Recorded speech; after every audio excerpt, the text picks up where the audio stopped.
рӯзи душанбе 2 апрел дар саросари ҷумҳурии Чех Иди Пок ё худ Пасхаро бо химчазании рамзии занон ҷашн гирифтанд. тибқи ривоят, агар гурӯҳи мардон занро бо химчаи бед бикӯбанд, зан ҷавону зебо боқӣ мемонад. ин анъана ба вижа дар минтақаи Моровея маъруф аст. химчаи бед оро дода шуда, исми он памлашка, яъне химчаи сеҳрноки ҷавонкунанда мебошад.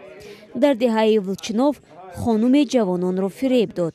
ӯ гуфт, дар зери пироҳани миллӣ чандин доману такпӯши ғафз пӯшидааст, то азият накашад. писарон ҳеҷ гоҳ нахоҳанд фаҳмид, ки ман дар зери пироҳан чанд такпӯш дорам.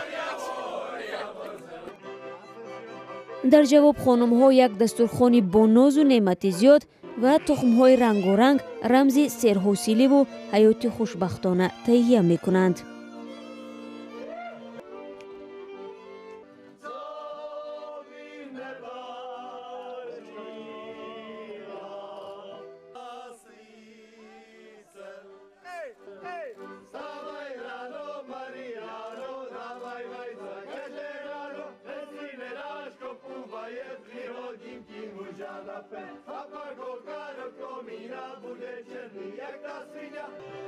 кӯбидани онҳо хеле нарм аст, одам дард намеёбад.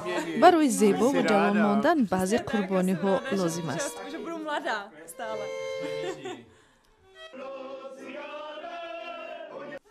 дар ин лентаҳо навиштаҷоте аст, ки духтарон ба писарони интихоб намудаашон медиҳанд. масалан аз номи марта бо меҳру муҳаббат.